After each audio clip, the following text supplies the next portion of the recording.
Now, here in Memphis, we've seen a ton of that flooding over the last several minutes here, a couple of hours really. Of course, we have that flash flood emergency out in place across the area, and we have our own Scott Mattis out, who's been showing several areas across the Mid-South, across Memphis, of some incredible flooding.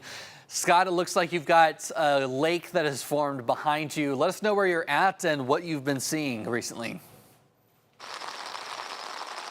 Yeah, good afternoon, Kit. We're live here in Whitehaven. I'm at the Winchester Grove apartment complex, very near the intersection of Winchester and Elvis Presley Boulevard. I'm going to kind of step out of the way.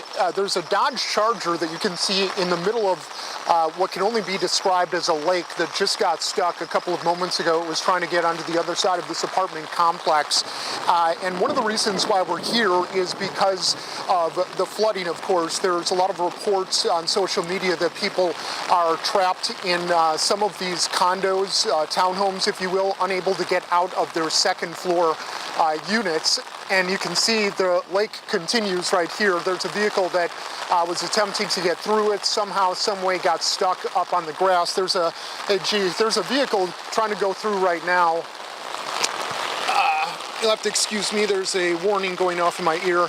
But you can see that SUV going through the water itself. Once again, we're live here at the Winchester Grove apartment complex in Whitehaven off Elvis Presley and Winchester. But yeah, this is, excuse me, the bottom line of this big story is what you're looking at right there, that Dodge Charger just completely stuck in what looks to be possibly about 6 to 8 inches of water, Kit. Yeah, this is just a dramatic scene, and it's one that we're seeing all over the entire metropolitan area. Driving from northeast Memphis, most recently to Whitehaven, we're seeing this type of weather event pretty much everywhere in between. In fact, when we left, we were debating on which event to go to. The other event was there was a couple of people stuck inside of a car in floodwaters near, I believe it was North Willette and Lamar. So obviously, you know, if you don't have to go out, don't go out. This is a very dramatic and potentially incredibly dangerous weather event. So Scott, appreciate you being out there. I hope you're staying safe as well. Keep an eye on the curb. Sounded like you may have tripped over something there. You've been reporting in Memphis for decades. You're a legend here. Tell me about past flooding events. Have you ever seen anything this magnitude here around the Memphis area?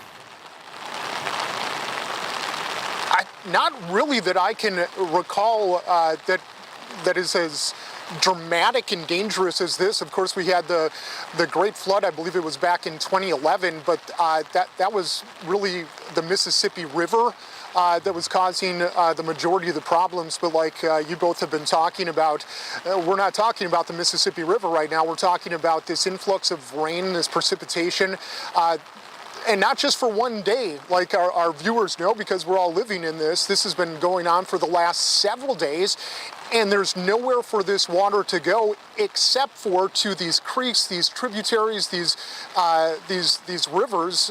Not just the Mississippi River, of course, it will end up there. But you know, if you don't have an SUV, you're kind of out of luck in a situation like this. But the bottom line, your question, Kit, yeah, I don't recall anything this dramatic and this potentially dangerous.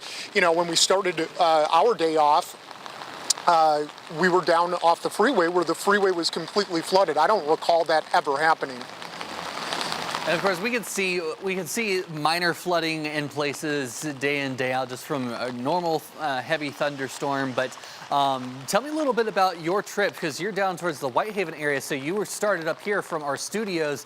You went downtown. You went down to Whitehaven. Tell me about some of the roads. Did you have to reroute from maybe the standard route you would have gone?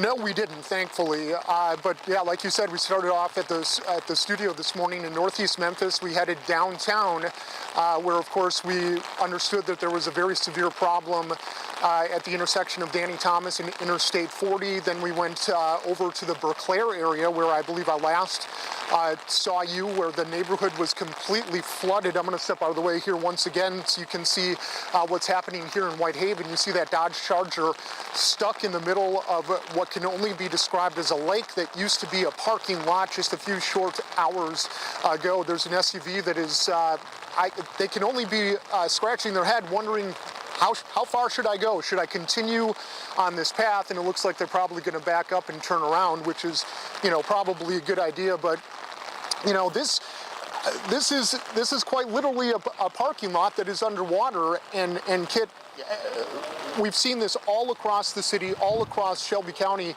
My journey today has kept us in Shelby County, but it is very similar, not dissimilar from this, just about everywhere else. And one of the other main concerns is there's lightning in the area. There's rain. Thankfully, right now, and I'm not sure, I didn't hear what you both were talking about as far as wind goes, but I can feel dramatically the temperature decreasing. You might almost say it's chilly outside right now, along with this rain. That is our Scott Mattis, a very wet Scott Mattis. Thank you so much for being out there in the rain. I'm in the nice, albeit humid studio, but we've been inside. You've been out there in the storms today. Get back into the car, see if you can shake off some of that water out there.